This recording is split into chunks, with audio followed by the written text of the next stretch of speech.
Hello guys, स्वागत आहे माझ्या चॅनलवर जॉब विथ भूषण.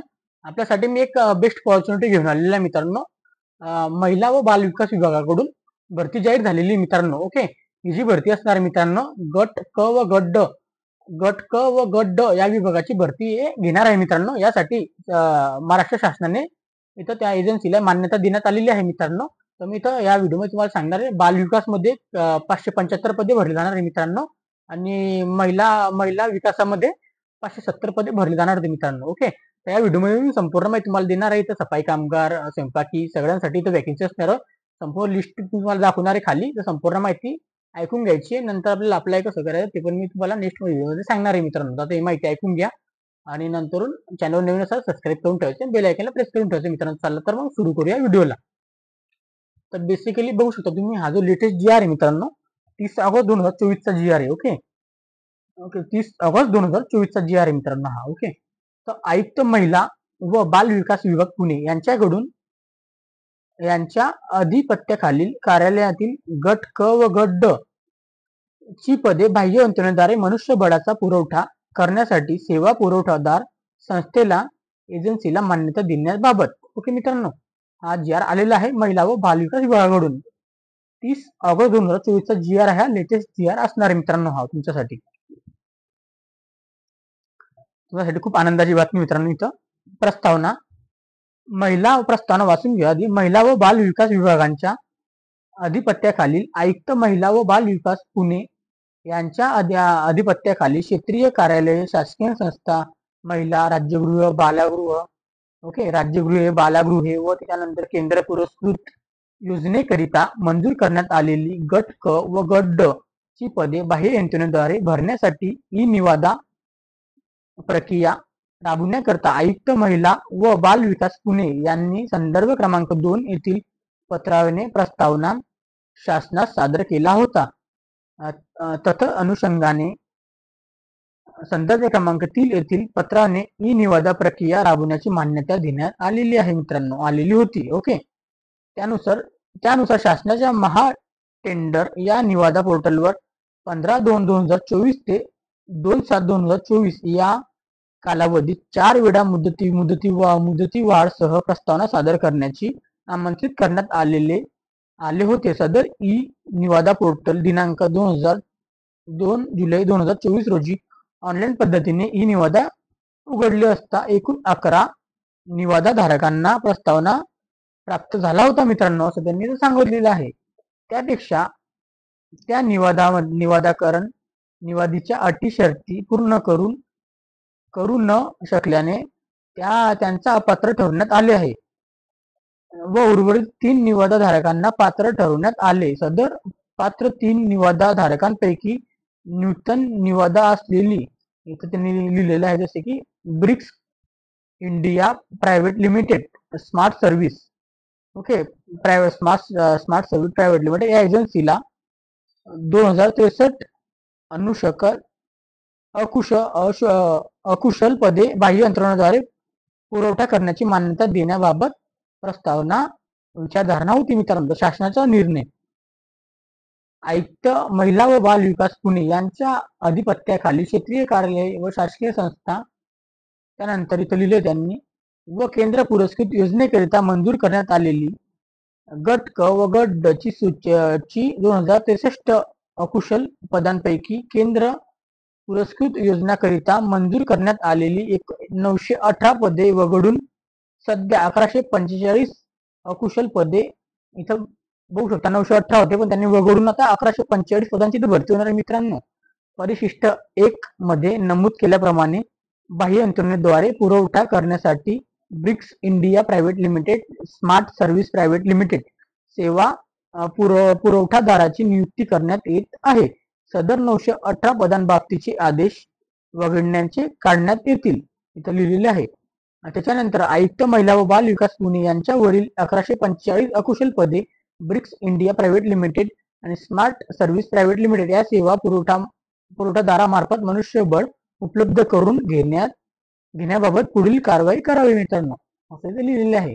त्या एजन्सीला यांनी परमिशन दिलेली आहे की तुम्ही आम्हाला पद भरून द्यायची. तर कोणते कोणते पदे आहे तुम्हाला मी खाली दाखवणार पण आहे. तुम्ही या एजन्सी पासून इथं नोंदणीकृत करू शकता मित्रांनो.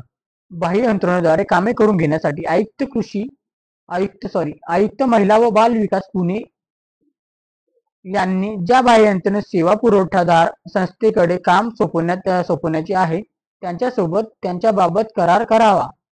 सदर करारात आवश्यकतेनुसार अटी शर्ती नमूद कराव्या. या करारामध्ये संबंधित बाह्य सेवा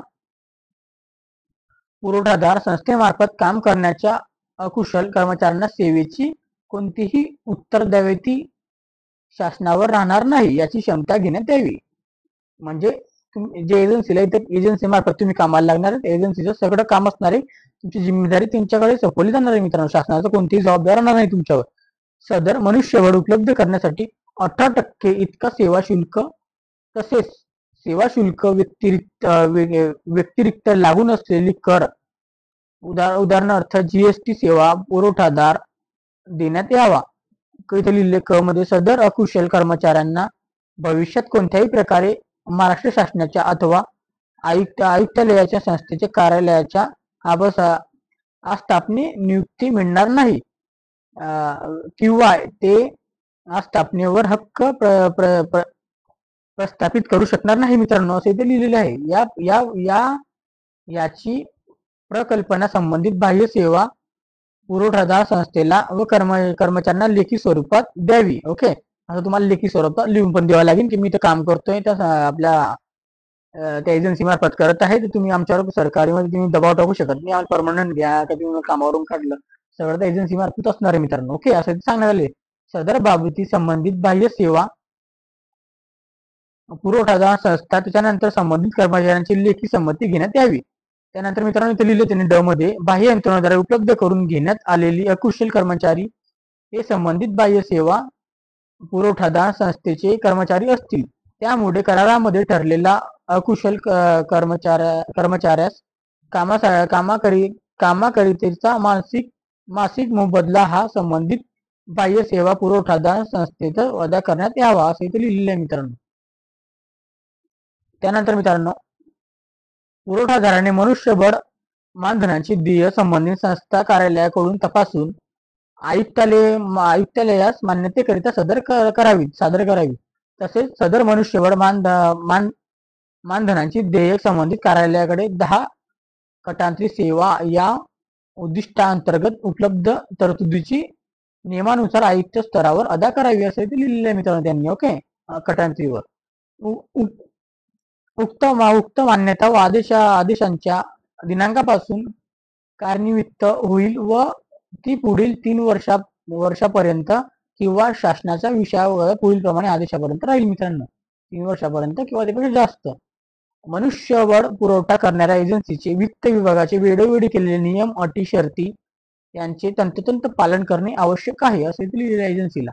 बाह्य यंत्रणेद्वारे काम करून घेणाऱ्या एजन्सीने शासनाने निर्धारित केलेल्या वेतनप्रमाणे वेतन वेळोवेळी लागू असलेले कर अनुश्रेय भत्त्याची आदेयगी करणे बंधनकारक राहील मित्रांनो.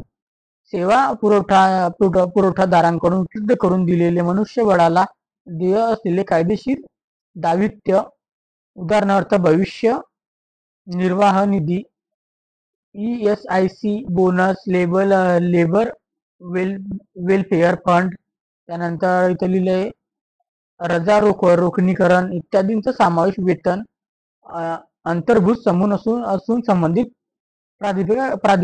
प्राधिकरणामुळे कायदेशीर दायित्व जमा करण्याची जबाबदारी संबंधित सेवा पुरवठादारांची राहील व त्या बाबतीची कागदपत्रे सेवा पुरवठा आयुक्त महिला व बाल विकास पुणे यांच्याकडे वेळोवेळी जमा करावी असं इथे लिहिलेलं आहे मित्रांनो.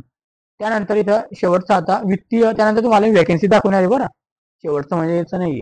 वित्तीय विभागाच्या 27/4/2022 शासन निर्णयातील निर्देशानुसार जर अशी कामे नियमितपणे पदनिर्मिती करून केली असता जितका खर्च आला असता त्या खर्चाचे कमीत कमी 20 ते 30% इतका बचत होईल. अशा रीतीने करून घेतलेल्या तरतुदी या सदर तरतुदीस विचारता घेऊन बाह्य सेवातील पुरवठा संस्थेकडे करार करण्याचे याची कटाक्षाने क्षमता घेण्यात यावी मित्रांनो. अशा प्रकारे आज जी आर आलेला आपल्याला महाराष्ट्र शासनाच्या राज्यपालाच्या नावाने विराट ठाकूर सह सचिव महाराष्ट्र शासन. आता तुम्हाला मी दाखवून देतो तर आता किती पदे कोणत्या ठिकाणी मित्रांनो त्यांच्यासाठी खुशखबर घेऊ. आता इथं बघा परिशिष्ट क्रमांक 1 मध्ये आपण बघूया. इथं शासन निर्णय क्रमांक इथे दिलेला आहे. आता कोणत्या कोणासाठी असणार इथं फक्त बाल विकास शाखा व शासकीय संस्थांसाठी मित्रांनो. ओके. त्याच्यानंतर इथे खाली पण दिलेलं आहे महिला विकास शाखा व शासकीय महिला राज्यगृह व संरक्षण गृहासाठी मित्रांनो. आता वेगळी पद्धत दोघांसाठी पण. ओके. इथं आता आपण बघूया बाल विकास शाखा व शासकीय संस्थेसाठी. इथं पदांची नावे दिलेली आहे, पदांची संख्या दिलेली आहे, अनुक्रमांक दिलेली आहे मित्रांनो. एक मध्ये त्यांनी दिलेलं आहे वरिष्ठ काळजीवाहक त्यासाठी 44 पदं असणार आहे मित्रांनो. ओके. त्याच्यानंतर मित्रांनो 2 मध्ये कनिष्ठ काळजीवाहक याच्यासाठी 64 पदे असणार आहे मित्रांनो इथं.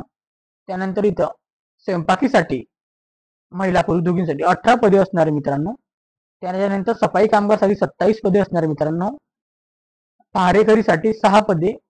ओके. त्याच्यानंतर इथं परिचरसाठी इथं 5 पदे असणार आहे. त्यानंतर शिपाईसाठी इथं आपल्याला 15 पदे असणार आहे मित्रांनो अशा पद्धतीने. त्यानंतर इथं 8 मध्ये दिले सुरक्षा रक्षक इथं सगळ्यात जास्त पद 396 पदं असणार आहे मित्रांनो सुरक्षा ऍक्सेससाठी. ओके. ते एकूण इथं 575 पदांसाठी भरती होणार आहे इथं बाल विकास शाखा व शासकीय संस्थांमध्ये मित्रांनो. ओके. हे तुम्हाला मी सांगून दिलेलं आहे. अशा प्रकारे चांगली ऑपॉर्च्युनिटी तिथं पण आहे तुम्हाला. आता महिला विकास व शाखा व शासकीय महिला राज्यगृह व संरक्षण गृहासाठी इथं महिलांना जास्त प्राधान्य असतं मित्रांनो. महिला सुरक्षांसाठी पण महिलांना इथं घेतलं जातं जास्त प्रमाणात. ओके. तर अनुक्रमांक पदांचे नाव पदांची संख्या इथे 1 मध्ये दिलेले आहे 8 पदं असणार आहे. वरिष्ठ काळजीवाहकसाठी 16 पदे असणार आहे मित्रांनो. त्याच्यानंतर इथं कनिष्ठ काळजीवाहकसाठी 34 पदे असणार आहे इथे एकूण. ओके. त्यानंतर इथं स्वयंपाकीसाठी 17 पदे असणार आहे मित्रांनो. त्याच्यानंतर इथं सफाई कामगारासाठी 10 पदे असणार आहे मित्रांनो. त्यानंतर इथं पहारेकरीसाठी 11 पदे. इथं 6 नंबर परिचारकसाठी इथं एकही पद नाही 0 असणार आहे. ओके. त्यानंतर शिपाईसाठी इथं 2 पदे असणार आहे. आणि सगळ्यात जास्त पदे सुरक्षा रक्षकसाठी 8 नंबरला सुरक्षा रक्षकसाठी इथं 480 पदं असणार आहे मित्रांनो. किती मस्त ऑपॉर्च्युनिटी आपल्या महिलांसाठी व पुरुषांसाठी दोघांसाठी पण 570 पदांची टोटल भरती असणार आहे मित्रांनो. अशा पद्धतीने हा GR जाहीर झालेला आहे मित्रांनो. तुम्हाला आता नाही का एजन्सी मार्फत तुम्हाला इथे लागू करण्यात येणार आहे मित्रांनो. त्याच्या नेक्स्ट व्हिडिओमध्ये एजन्सीचे नाव व कशा पद्धतीने तुम्हाला अप्लाय करायचं आहे हे सुद्धा मी तुम्हाला संपूर्ण माहिती पुढच्या व्हिडिओमध्ये सांगणार आहे मित्रांनो. एजन्सीची नावं मी तुम्हाला सांगितलेली आहे मित्रांनो. ओके. तर कशा पद्धतीने अप्लाय करायचं 1145 पदांसाठी आपल्याला इथं भरती असणार मित्रांनो. चांगली ऑपॉर्च्युनिटी असणार आहे. कटांची पद्धती का असो पण चांगली आपल्यासाठी ऑपॉर्च्युनिटी असणार आहे मित्रांनो. चांगला पगार वगैरे आपल्याला इथं भेटणार असणार आहे मित्रांनो महिलांसाठी पुरुषांसाठी. ओके. याच्या व्यतिरिक्त तुम्हाला काही डाऊट असेल तुम्ही मला कमेंट बॉक्समध्ये कमेंट करू शकता मित्रांनो. ओके. आणि तुम्ही चॅनल नवीन असाल तर चॅनल सबस्क्राईब करून ठेवायचं. व्हिडिओ आवडला असेल मित्रांनो एक लाईक जरूर करून ठेवायचे कारण की नेक्स्ट व्हिडिओ मी याच्याबद्दल तुम्हाला बनवून टाकणार मित्रांनो. जी आल्या किती तुम्हाला अप्लाय कसं करायचं ते पण मी सांगणार आहे नेक्स्ट पुढच्या व्हिडिओमध्ये मित्रांनो. ओके. त्यानंतर मित्रांनो तुम्हाला कधी माझी संपर्क करायचा असेल तर माझे चॅनल दिलेले आहे मी तिथं टेलिग्राम आणि व्हॉट्सअप ग्रुपवर जॉईन होऊन जायचं. तिथं पण अपडेट मी सेंड करत असतो मित्रांनो. त्यानंतर माझे टेलिग्राम ग्रुप आपला इंस्टाग्राम आणि फेसबुक ID पण दिली तिथं पण फॉलो करा मला. त्यानंतर तुम्हाला काय ट्रेडिंग शिकायचं ट्रेडिंग रिलेटेड माझा चॅनल बनवलेलं आहे ट्रेड विथ भूषण तिथं पण सबस्क्राईब करून ठेवायचं आहे. आणि मित्रांनो ह्या चॅनलवर तुम्ही नवीन असाल आणि जास्तीत जास्त मित्रांना पण शेअर करायचा मित्रांनो विसरून गेलो तुम्ही सांगायला. जास्तीत जास्त महिलांना व आपला मित्रपरिवारामध्ये शेअर करा ज्यांना स्वयंपाकाचं नॉलेज पारेकारी करायचं असेल जे पण नॉलेज आहे भरपूर असे पदे आहे मित्रांनो त्यांना शेअर करा ही माहिती संपूर्ण माहिती जास्तीत जास्त लोकांना नातेवाईकांना मित्रपरिवारामध्ये शेअर करा. आणि चॅनल नवीन असाल चॅनल सबस्क्राईब करायचंय बेल आयकनला पण प्रेस करायचंय कारण असेच व्हिडिओ डेली आपल्याला सगळ्यात आपल्याला बघण्यासाठी. ओके. आणि असेच व्हिडिओ बघण्यासाठी आपण आता भेटूया आता नेक्स्ट व्हिडिओमध्ये. तोपर्यंत जय हिंद जय महाराष्ट्र.